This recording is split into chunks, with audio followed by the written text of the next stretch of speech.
Bendiga, hermanos. Qué bueno verles en la casa de nuestro Dios en esta tarde. Espero que traiga un corazón dispuesto y deseo de aprender más de la palabra de Dios. Es día de estudio bíblico. Vamos a tratar de aprovechar el tiempo. Vamos abriendo nuestras Biblias, por favor, en el Evangelio de Lucas. Vamos a abrir nuestras Biblias, le decía, en el Evangelio según Lucas.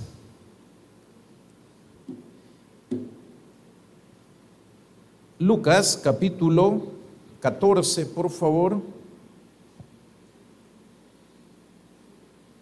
versículo 13 en adelante.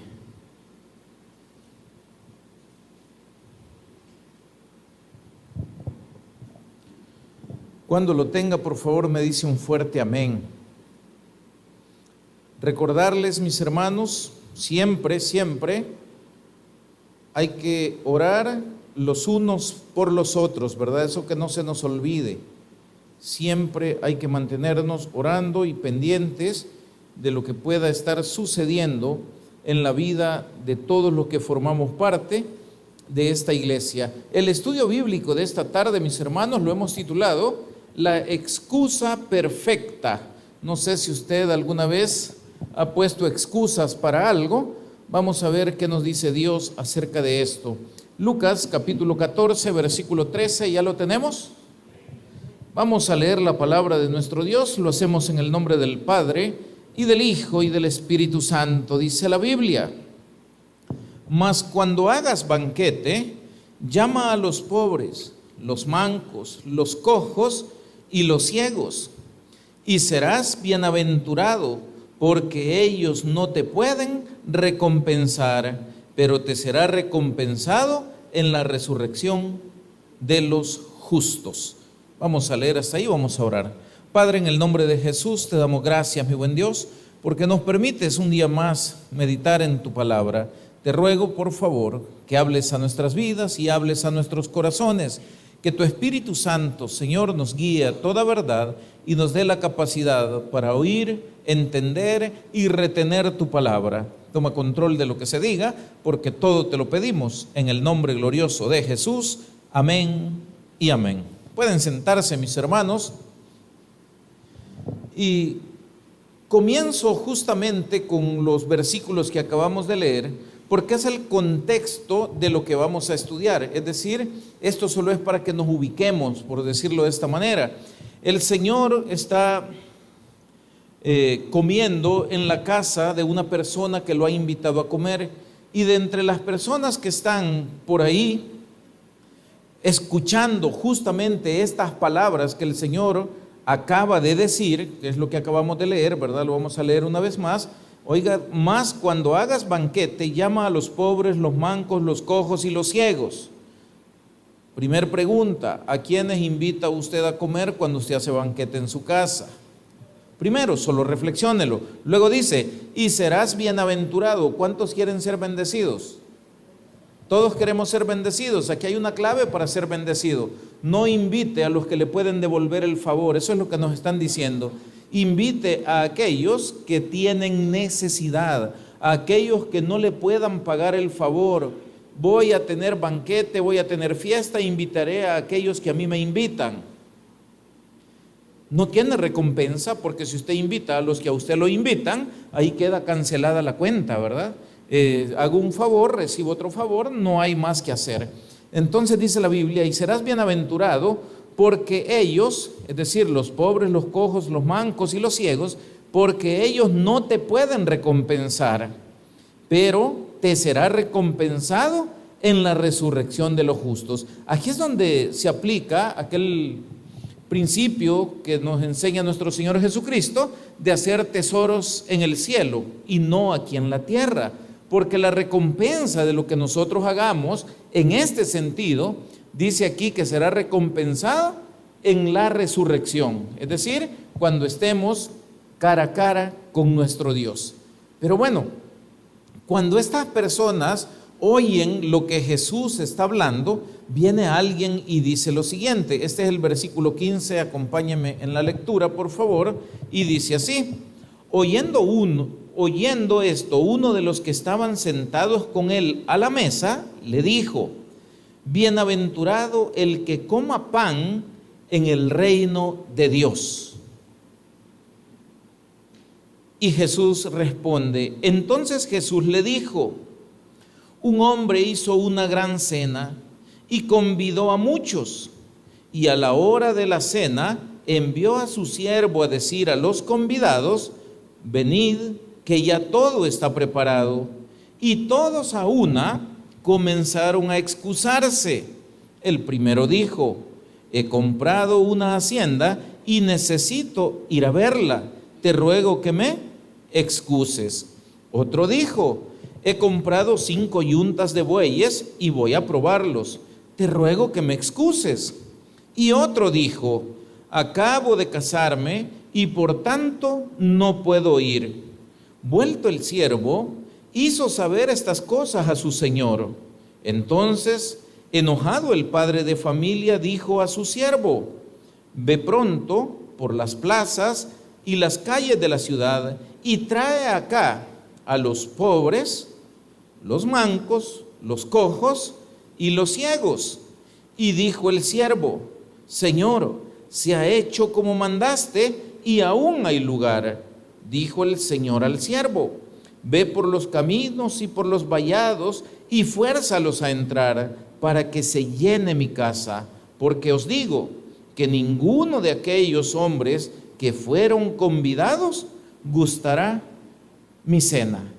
Esto es lo que queremos hablar el día de hoy, justamente la parábola que acabamos de leer. Y entonces podemos darnos cuenta del enfoque que el Señor tiene con esto. Y quiero hoy hablar primero del enfoque teológico que tiene esta parábola. El enfoque teológico está centrado en la soberanía y la generosidad de Dios. Eso es lo primero.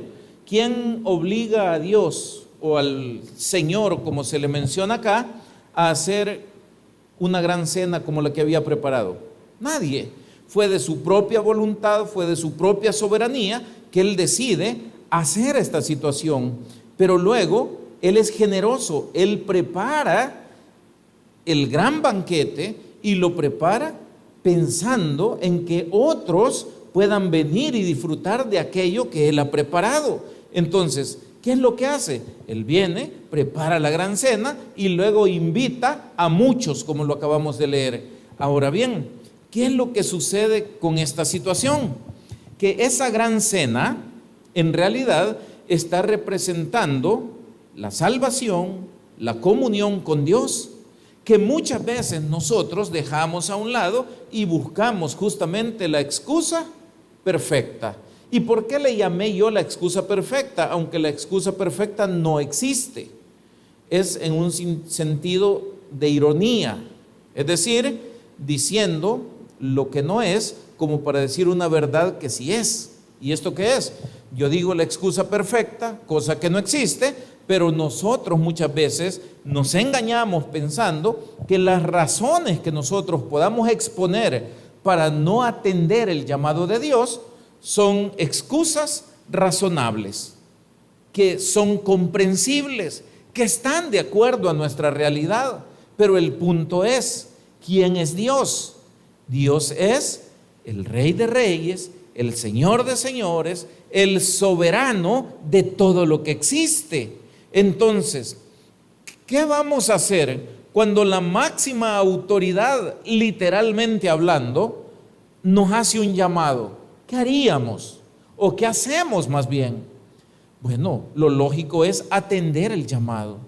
Peor aún, si nos dicen, mire, el jefe, el rey, los está invitando porque va a tener una fiesta. Ya todo está preparado, tú no vas a tener que pagar nada. Te llegó la invitación, es gratis. Solo tienes que ir, entrar, sentarte y disfrutar de la cena que ya está lista. Esto es, en sentido teológico, el simbolismo de la gracia de Dios. ¿Qué es esto? El regalo de Dios que nosotros, los seres humanos, no merecemos, pero por su gracia y misericordia, Él nos lo ha ofrecido a todos. Ahora bien, ¿qué pasa cuando hay personas que rechazan esa invitación, que rechazan ese llamado, entonces nos vamos a dar cuenta de que hay una terrible consecuencia. Y a veces nosotros hablamos de muchas cosas con relación a las consecuencias o a los juicios de Dios. A veces decimos, no, a fulano le va a ir mal, ya va a saber que le va a ir mal por tal cosa. Le voy a decir que hay cosas que no se van a lograr visualizar en esta vida, pero sí se van a poder ver en el final de todo. ¿Estamos aquí? ¿A qué me refiero?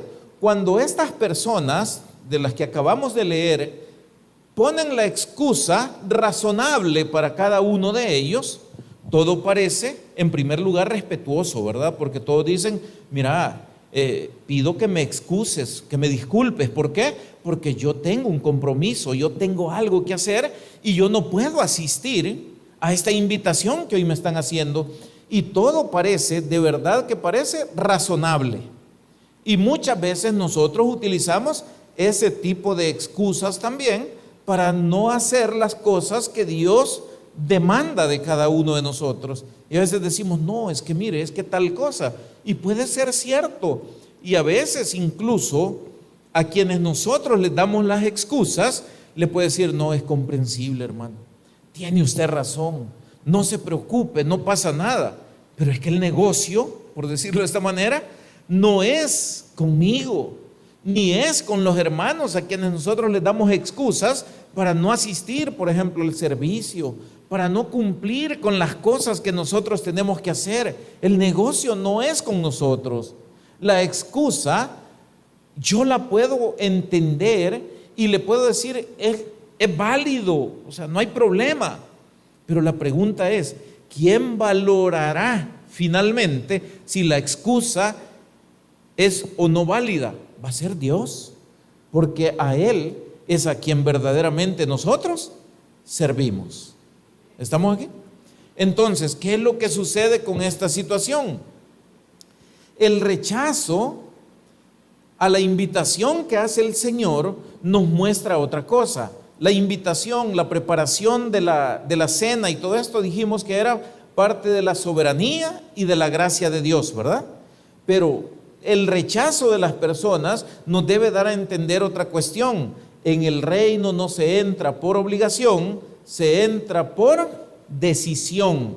¿Por qué? Porque cada persona pudo libremente decidir qué es lo que quería hacer. La invitación está hecha. ¿Qué vas a hacer tú? ¿Irás a la cena? ¿O te irás a hacer las cosas que se supone que tienes que hacer terrenalmente hablando? Entonces el Señor me dice, tú tienes libertad, tú eres dueño de tus decisiones. Ante la gracia de Dios, tú puedes decidir rechazar la gracia o abrazar esa gracia. Tú puedes oír la invitación y decir, yo quiero de ese banquete, yo quiero de esa comunión, yo quiero de ese momento de alegría, yo quiero responder con gratitud a aquel que preparó todo y que no me está cobrando nada, pero me está abriendo la puerta de su casa para que yo asista, para que seamos amigos, para que hablemos, para que compartamos, para que todo sea verdaderamente gozo, paz y alegría. O puedo decir simplemente, a mí aquello no me interesa verdaderamente porque yo tengo cosas que hacer. ¿Estamos aquí? Entonces, la libertad humana es una realidad. Y usted lo puede notar cuando usted va y hace evangelismo. Usted se puede dar cuenta que hay mucha gente que comprende que necesita a Dios, que necesita la salvación, que no quisiera en ningún momento ni siquiera asomarse al lugar de tormento del que habla la Biblia. No quisiéramos eso. Pero cuando usted le hace la invitación y le dice, pero mire, Cristo quiere que usted hoy le entregue su alma. Cristo quiere que usted hoy le entregue su corazón. Mucha de esta gente dicen, no, todavía no. Ya vamos a hablar más adelante de eso. Yo todavía no, yo no estoy preparado. Y comienzan a poner una serie de excusas que pueden ser comprensibles, pero que a la hora de las horas pueden traerle una grave consecuencia. ¿Por qué? Porque lo que acabamos de leer nos dice también otra realidad que a veces nosotros pasamos por alto. ¿Y cuál es, hermano? La consecuencia de despreciar la invitación de Dios, ¿cuál es? Alguien dice, ya vas a ver qué mal te va a ir en todo lo que hagas. No necesariamente. No necesariamente a alguien le va a comenzar a ir mal hoy porque no hizo algo que Dios le pidió. ¿Estamos aquí? Y estas son las cosas que a veces nos confunden, porque a veces nosotros pensamos que lo que hacemos hoy o las decisiones que tomamos hoy, mañana ya nos van a estar cobrando la factura. Hermano, no es así. Recuerde cómo funciona el reino. Lo que uno siembra, cosecha. Pero aquí vivimos en un ambiente agrícola y usted lo conoce claramente. Si usted siembra hoy una semilla de mango, ¿qué va a obtener? Un árbol de mango. ¿Cuándo va a obtener cosecha, mi hermano? ¿Mañana? No, probablemente van a pasar un par de años para que ese árbol de mango comience a dar el fruto. Lo mismo es con nuestras decisiones. Yo tomo una decisión ahora, yo puedo hacer algo hoy y mañana yo puedo amanecer de lo más tranquilo del mundo. Y pasó un mes y todo tranquilo y no hay problema. Y a nosotros se nos olvida, pero ¿sabe qué? En el reino de los cielos hay un libro donde las cosas no se olvidan. ¿Estamos aquí? Entonces, ¿qué es lo que sucede? Que al final el Señor dice que ninguno de los que fueron invitados y rechazaron la invitación van a disfrutar de esa gran cena. Entonces la consecuencia no es un golpe, no es una maldición, no es algo que van a cosechar rápidamente las personas. No, la consecuencia es la exclusión. Cuando todo esté preparado, porque esto también tiene un sentido escatológico para cuando Cristo venga, cuando todo esté preparado y los que aceptamos la invitación entremos al banquete, otros se van a quedar fuera del banquete. Y entonces, dice la Biblia, entonces será el lloro y el crujir de dientes. ¿Por qué? Porque querrán estar, porque querrán participar, pero ¿qué pasó? Ellos tomaron la decisión de escoger las cosas terrenales antes que las celestiales. ¿Y esto qué produjo? Nos fue bien en la vida. Vivimos tranquilamente. Parece que Dios se olvidó, pero cuando lleguemos a ese momento, el problema será que para nosotros no habrá, bueno, para nosotros sí, para esos que rechazaron esa invitación, no habrá entrada al disfrute de la cena que Dios ha preparado. ¿Estamos aquí? Ahora bien, Dios tiene preparadas muchas cosas para nosotros, pero también Dios necesita que busquemos la manera de permanecer en comunión con Él. Y muchas veces esto lo podemos enfocar únicamente a aquellas personas que no han creído en Cristo, que no quieren venir, que no recibieron a Cristo y cualquier cosa. Pero yo le pregunto el día de hoy, mi hermano, y cuando hay culto, y cuando hay que servir en la iglesia, ¿cuál es la excusa nuestra para no hacerlo? Le pregunto por qué. Porque muchas veces nosotros tenemos también la excusa perfecta. ¿Para qué? Para no venir a la iglesia, por poner un ejemplo. ¿Y puede ser esto razonable? Pues sí, puede ser razonable, pero ¿es correcto? A veces no es correcto.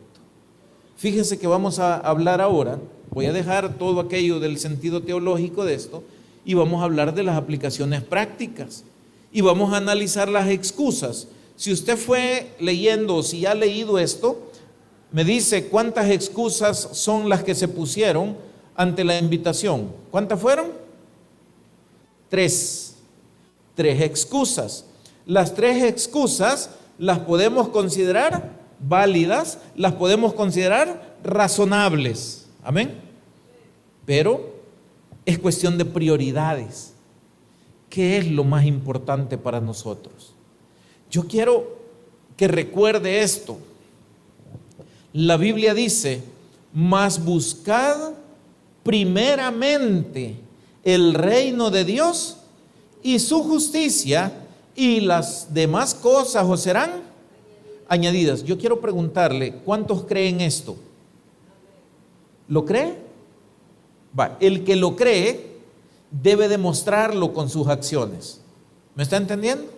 ¿Sabe por qué digo esto? Porque si decimos que lo creemos, pero nuestra conducta no lo demuestra, entonces estamos diciendo de labios que creemos algo que de corazón no estamos creyendo. Y Jesús reclama ese tipo de actitud cuando dice, este pueblo de labios me honra, pero su corazón está lejos de mí. ¿Y qué pide Jesús? ¿Nuestros labios o nuestro corazón?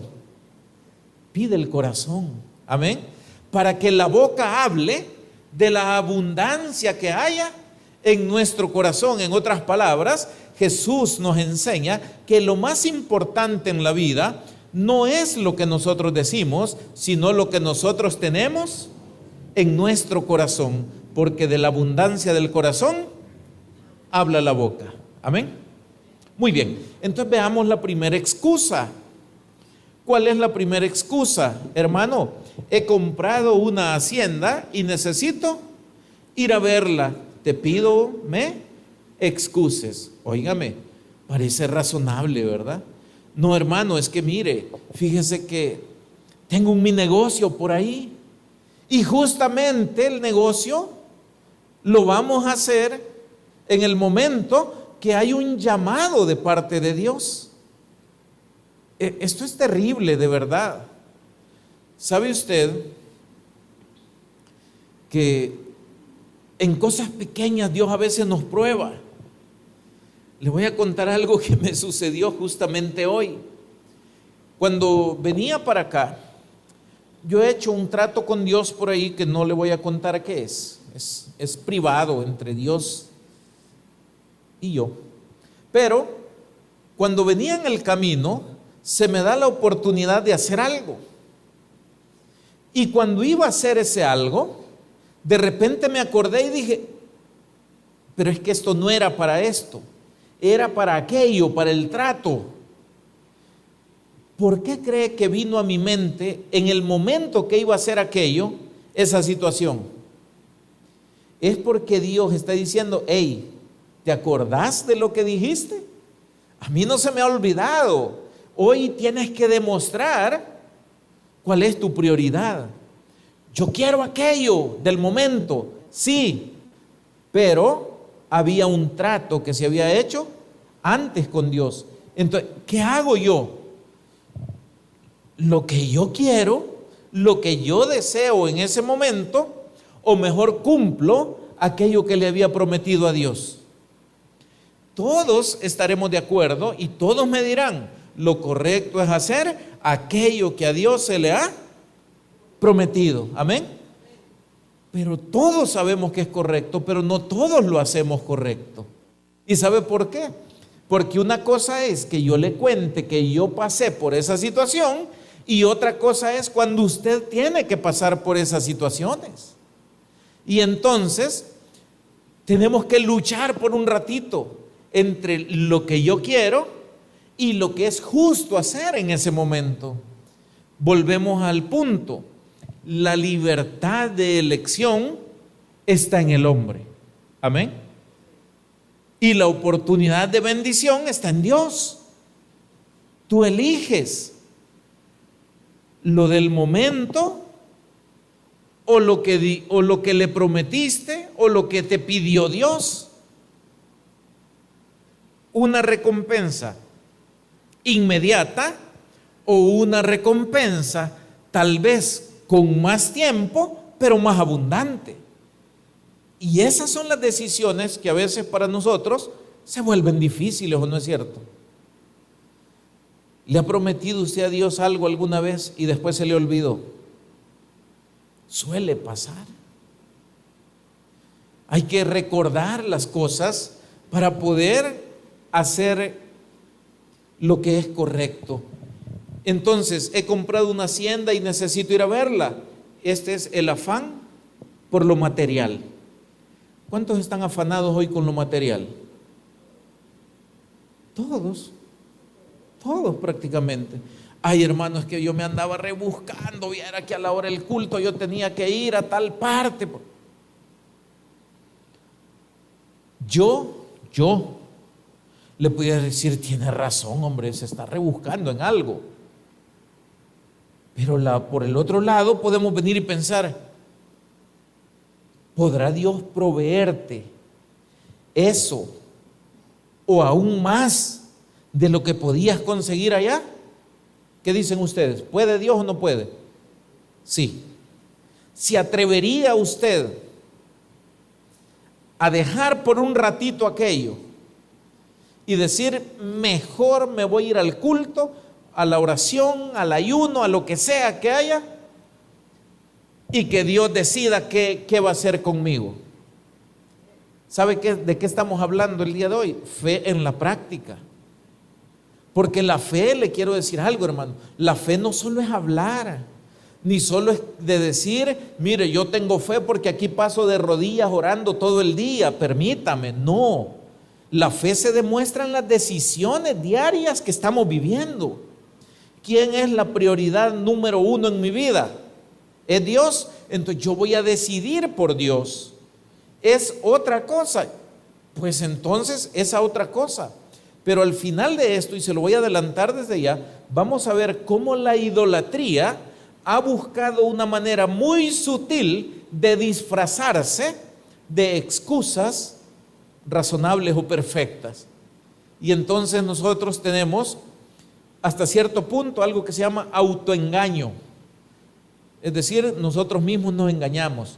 No, es que hoy de verdad que con todo el corazón hubiera querido, pero es que hoy sí de verdad no puedo. ¿Estás completamente seguro de eso o te estás engañando a ti mismo? Cada quien valora. Amén. Muy bien, entonces el hombre en este caso, ¿verdad? Dice que va para su hacienda y el hombre prioriza su propiedad antes que la comunión con Dios. Esto suele suceder muy a menudo. Excusa número 2. He comprado 5 yuntas de bueyes y voy a probarlas. Entonces, esto es la excusa del trabajo y el rendimiento, es decir, la producción. Entonces, estamos preocupados por la producción. No, hermano, es que mire, es que yo necesito que la cosecha sea lo más abundantemente posible, ¿verdad? Entonces yo necesito aquí, yo necesito allá, y estamos afanados en aquello, pero Dios nos hizo un llamado. ¿Y qué hacemos? Priorizamos el trabajo y la producción antes que el llamado que Dios nos está haciendo. Y esto nos va a traer problemas. El problema, ojo, y quiero que me lo entienda, el problema no es trabajar. El problema es que prioricemos la producción de este trabajo sobre la comunión con Dios. ¿Y esto por qué? Se lo voy a decir con un versículo nada más. Separados de mí, nada podéis hacer vosotros. Amén. ¿Usted cree este versículo? No haga nada sin tomar en cuenta a Dios. No camine solo por caminos que usted todavía no conoce. No camine solo en caminos conocidos tampoco. Es decir, como dijo Moisés, creo que fue el que dijo esto: Señor, si tú no vas con nosotros, nosotros no queremos ir. ¿Por qué? Porque él había aprendido algo. ¿Y qué había aprendido? Que si Dios no iba con ellos, la derrota era segura. ¿Estamos? Entonces, esta persona está enfocado en el trabajo y se olvida de Dios. Los bueyes de los que estamos hablando ahí, ¿qué es lo que simbolizan? El deber. El deber. Es que debo hacer esto.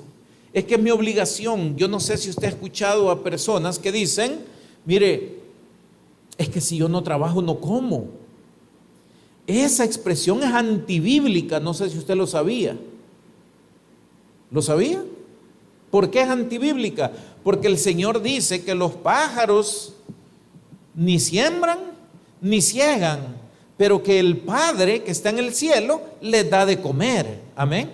Y luego pregunta, o más bien afirma: ¿no valéis más vosotros, hombres de poca fe? ¿Me está entendiendo por dónde va la cosa?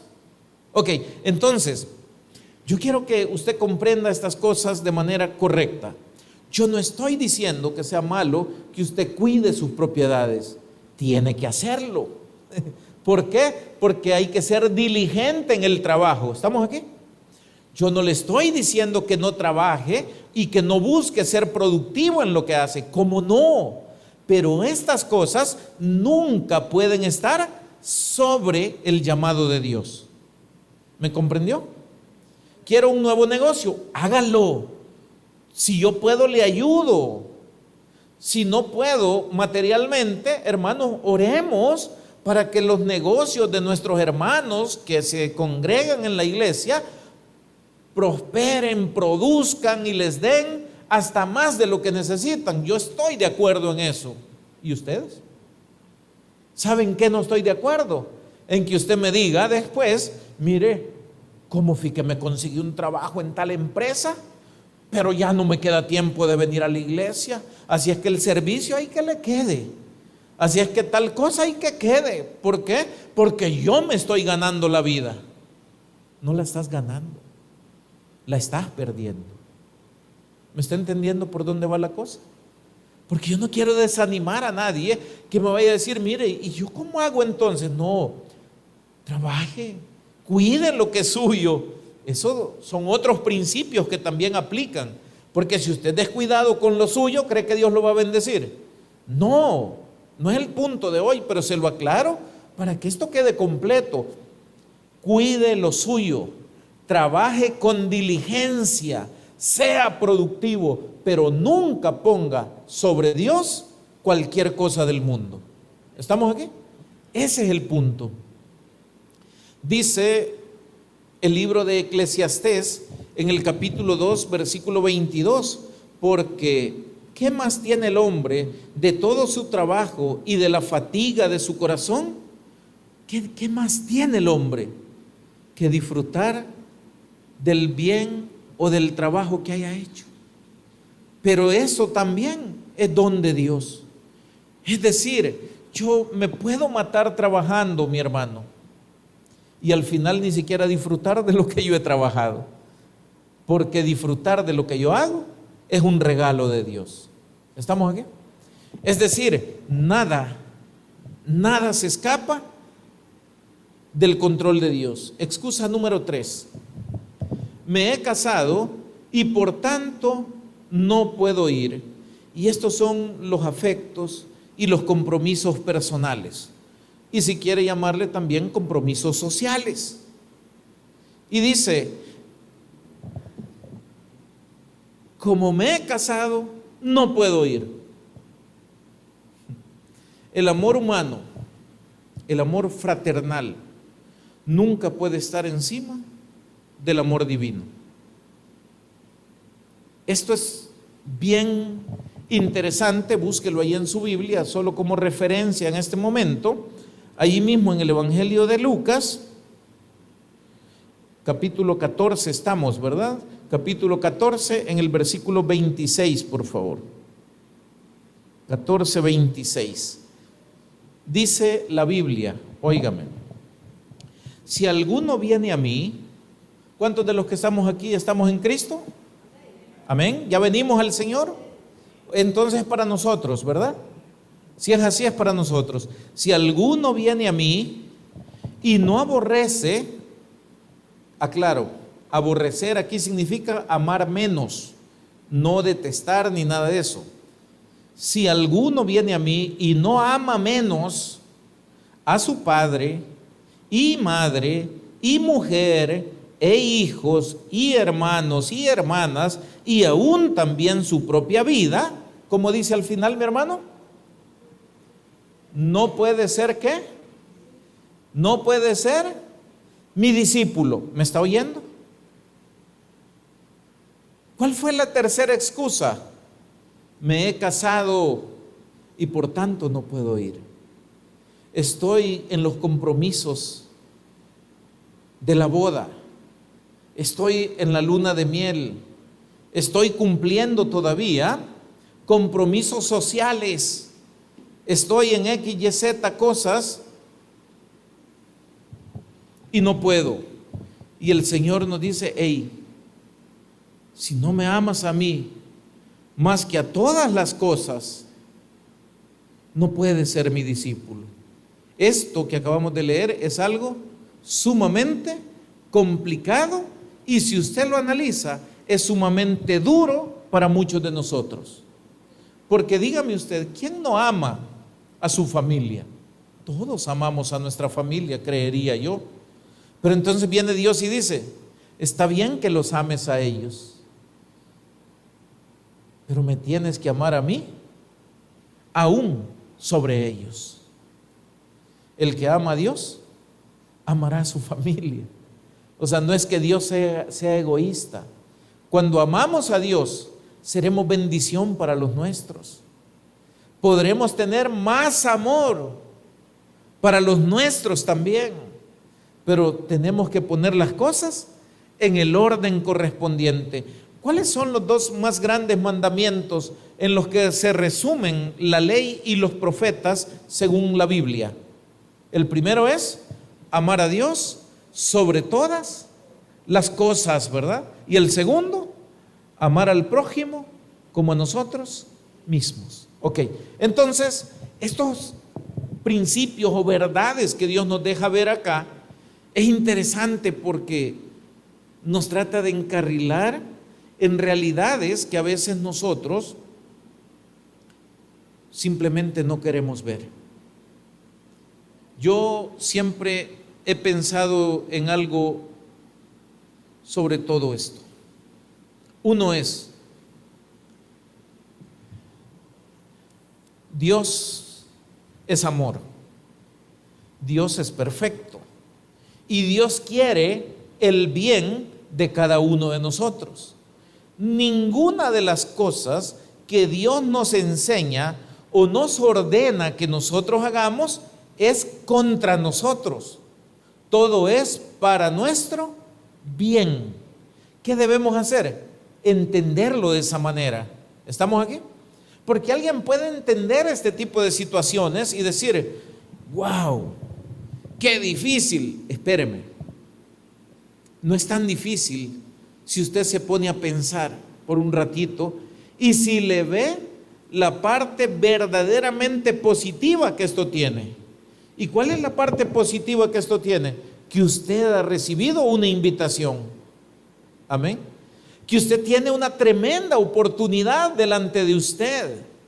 Que la oportunidad que usted tiene al haber recibido aquella invitación y al haber entrado en la gran cena, es que usted ahora puede y debe disfrutar en comunión con aquel que lo llamó. Pero a veces nos cuesta esto un poco y sentimos como que la iglesia, como que el evangelio se nos vuelve un poco pesado, se nos vuelve algo que decimos nosotros, es que no lo voy a poder cumplir. Hermano, todo esto se puede cumplir siempre que tengamos claro algo. ¿Sabe qué es? ¿Qué queremos lograr en nuestra vida? ¿Qué queremos lograr en nuestra vida? Yo le pregunto algo el día de hoy.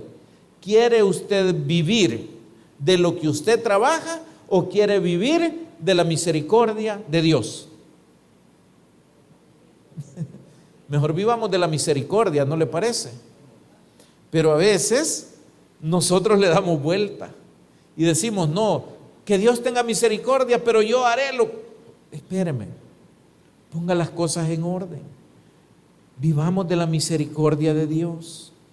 Aceptemos el amor de Dios. ¿Y sabe por qué le estoy diciendo esto? Usted me dirá, pero es que esto que usted está diciendo no tiene sentido. Sí tiene sentido, porque hoy hay personas, no sé si aquí o dónde, pero hay personas que no han comprendido todavía que Dios les ama y que no nada tienen que hacer más que creer en Cristo para que Dios les ame. Y no se pueden ganar el amor de Dios, porque Dios lo dio sin condición alguna más que creer en Cristo. Dios no nos va a amar más por cosas que hagamos o por cosas que dejemos de hacer, nos va a amar menos. O sea, Dios nos ama, y eso hay que entenderlo el día de hoy. Si Dios me ama, si Dios me da consejos, si Dios me da mandamientos, si Dios me enseña principios de vida, yo debo comprenderlo y debo saber entonces que cuando yo me alinee con esos consejos, principios, mandamientos, preceptos o como le quiera llamar usted, todas las cosas le van a comenzar a salir bien. ¿Estamos aquí? ¿Pero qué es esto, mi hermano? Esto es una cuestión de fe, porque todo lo que hablamos de esto es posible si usted lo puede creer. Pero si usted no lo puede creer, usted lo puede dar por válido. Usted puede decir que sí es bonito o que sí es difícil, pero no producirá ningún resultado en nosotros. Cuando lo creemos de corazón, cuando lo hacemos realidad en nuestra vida, entonces hay cosas que se desatan en el cielo y que comienzan a manifestarse aquí en la tierra a través de cada uno de nosotros. Vivimos un mundo sumamente complicado, muchas confusiones, mucha información, muchas tentaciones, muchas corrientes del mundo, mucho evangelio diluido.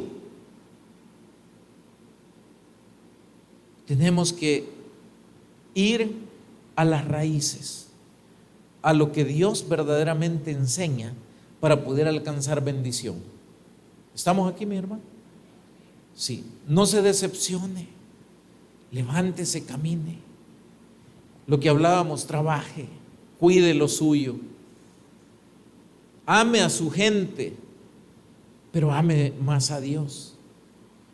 Todo en equilibrio con Dios es bendición para nosotros y los que estén cerca de nosotros. Le pregunto algo sencillo, ¿se acuerdan ustedes cuando la Biblia dice que nosotros somos luz?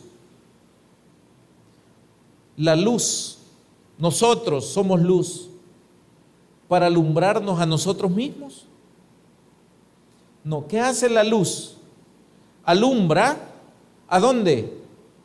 A mí y a lo que está alrededor mío. La bendición de Dios irradia de mí hacia los que están alrededor mío.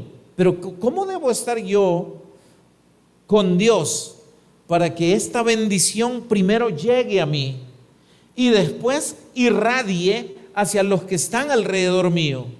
Tengo que estar en comunión, tengo que estar alineado con los principios que Dios nos enseña. Y de eso se trata esto. Alineemos nuestra vida a los principios de Dios. La bendición llegará a nosotros e irradiará a todos aquellos que estén con nosotros. Hay otra cosa interesante en esto, está en el versículo 21 en adelante, y cuando la respuesta de los que pusieron excusa es que no podían, dice la Biblia: ve pronto por las plazas y las calles de la ciudad y trae acá a los pobres, los mancos, los cojos y los ciegos. Esto es interesante, ¿por qué? Porque el rechazo de unos abre la puerta para otros. Amén.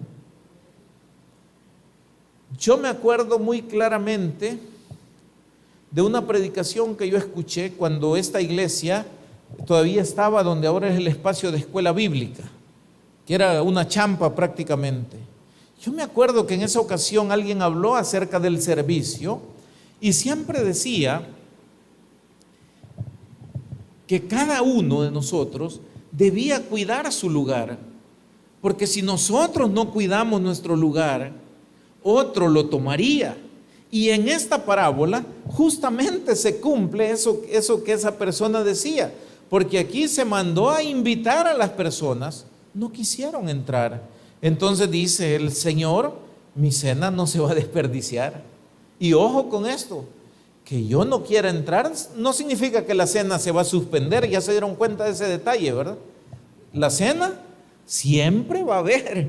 Si voy, qué bueno, la voy a disfrutar. Y si no voy, la cena se va a dar y otro tomará mi lugar.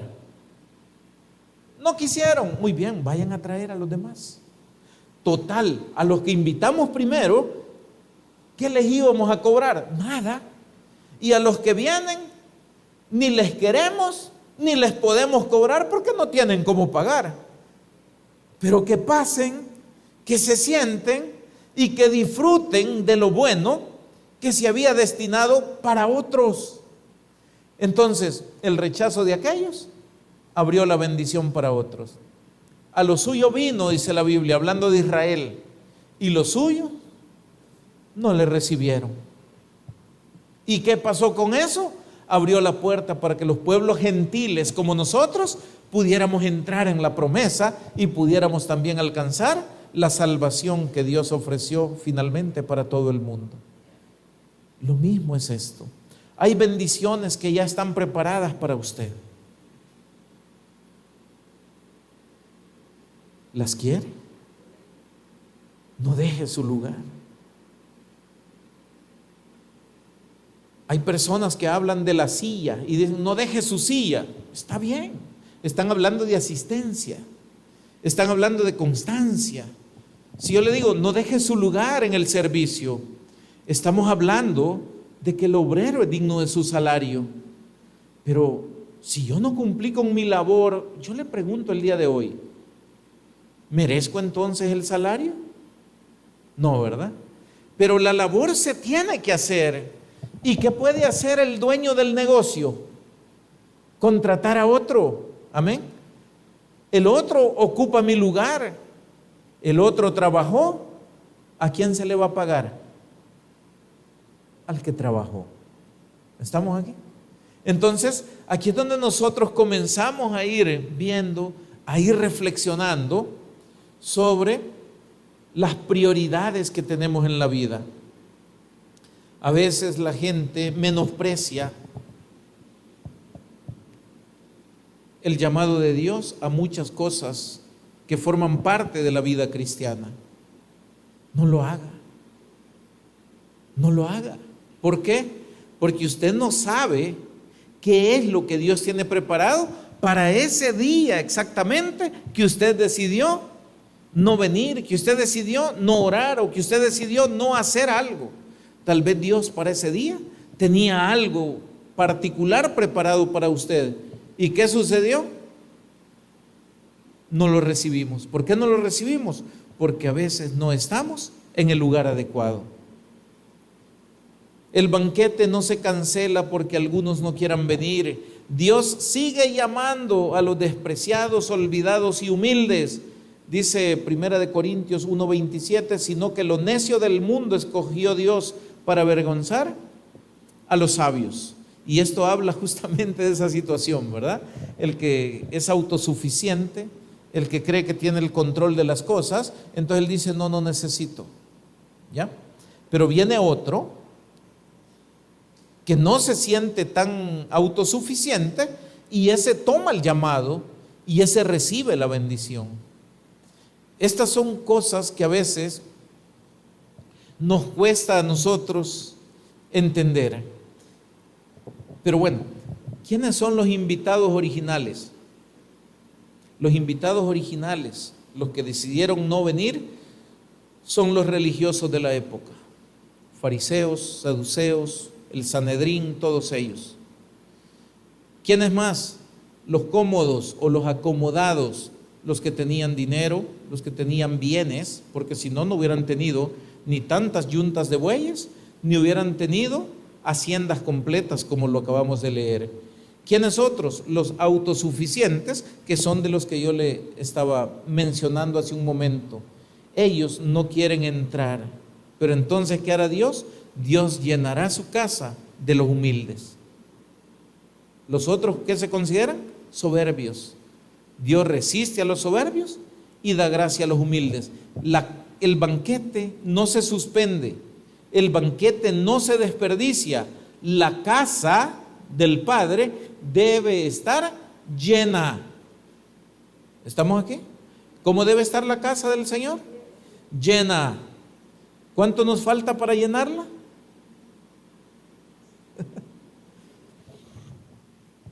Ustedes no son los invitados a esta cena, ¿o sí? Ustedes ya vinieron. Ustedes son los siervos del Señor, a los que Él mandó a invitar a otros. Amén. Señor, ya los trajimos a los pobres, a los cojos, a los ciegos, pero todavía hay espacio. Como fueron por las calles, como fueron a las plazas, a los parques, ahora ya no vayan a esos lugares, ahora váyanse por las veredas. Ahora váyanse allá al monte donde casi no pasamos muy seguido y fuércenlos a entrar. Tráiganlos como sea, pero la casa de Dios debe estar llena porque el banquete ya está preparado. Amén. Fíjese que yo a veces he pensado algo, y eso ya quizás un poquito fuera de lo que estamos hablando en este momento, pero a veces yo me he puesto a pensar, y si todos los que formamos parte de esta iglesia asistiéramos a un solo culto todos, pregunto yo, ¿cuántas sillas verdaderamente quedarán vacías? Serían pocas las que quedaran vacías. Mi pregunta es, ¿y dónde están? ¿Por qué no podemos hacer un culto donde todos estemos? Lo hemos intentado, sí, y siempre han habido excusas. Es que justo ese día que usted dice, no puedo. Si lo hubiera hecho otro día, tal vez sí, ¿verdad?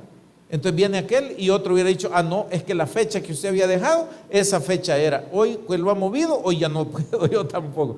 Es tan difícil a veces que estemos todos juntos.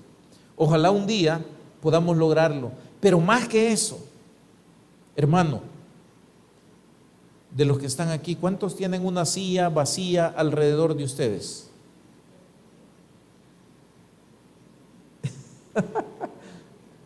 Ok. Algunos tienen una, otros tienen 2, 3, 4, un montón, ¿verdad? Entonces, ¿qué hay que hacer, mi hermano? Hay que llenar esas sillas. ¿Cómo? Pensemos, pidámosle a Dios dirección. Y cuando toque trabajar, trabajemos para el Señor. ¿Sabe por qué? Porque si bien es cierto que lo que nosotros hacemos en nuestros trabajos normales nos reporta alguna ganancia y por eso trabajamos, obviamente, si no, no trabajaríamos, lo que Dios puede hacer en nosotros y por nosotros, yo estoy seguro que es mucho más grande. Hace un par de días, a los jóvenes que pasan acá, les mandé a preguntar algo en un grupo que tenemos en WhatsApp. Lamentablemente, no todos respondieron a lo que se les preguntó. ¿Qué les preguntaba? Según lo que ustedes han ido observando, han ido viendo, han ido sintiendo o lo que sea, quiero que me digan ideas de cómo mejorar el servicio en la iglesia. ¿Sabe por qué se los cuento a ustedes? No es por ponerles el dedo a ellos. No, no es por eso, sino porque hoy se los voy a trasladar a ustedes. Ni un amén hoy. Dios santo. Ajá. Hoy quiero trasladárselo a ustedes. ¿Sabe por qué? Porque la iglesia debe ser una iglesia dinámica. Cada día deberíamos ir pensando en cómo vamos a ir avanzando. Nos es difícil a veces, sí, pero exponer ideas, hacer cosas para que vengan los que no han venido. Me refiero a los que no conocen a Cristo, para que se puedan atraer a más jóvenes, para que más personas oigan, para que más personas sean salvas. Hermano, Ese es el mejor trabajo que nosotros podamos hacer. Y el mejor remunerado de parte del cielo es ese trabajo. Entonces quiero dejarles una pequeña carga este día a todos ustedes. Yo espero que ustedes me escriban ahí en WhatsApp. Si quiere hacerlo privado, hágalo privado y me diga qué cosas podríamos mejorar. ¿Qué hay que hacer para que las personas que todavía no han venido puedan acercarse? Digamos ideas. Ore, pídale a Dios, Señor, ¿y yo qué puedo hacer? Yo quiero servirte. Y no necesariamente tiene usted que estar en un ministerio. Todos al final los que estamos aquí, con uniforme o sin uniforme, le guste o no le guste, es un servidor de Dios. Amén. Algunos dicen, yo sirvo hasta de piedra de tropiezo. Pues de algo sirve, ¿no? La cosa es, hermanos, hay que caminar, hay que avanzar. ¿Sabe usted que hay cosas que a veces Dios hace con nosotros? Por ejemplo, y esto ya dejamos esto hasta ahí, terminamos. Si quieren cortamos la...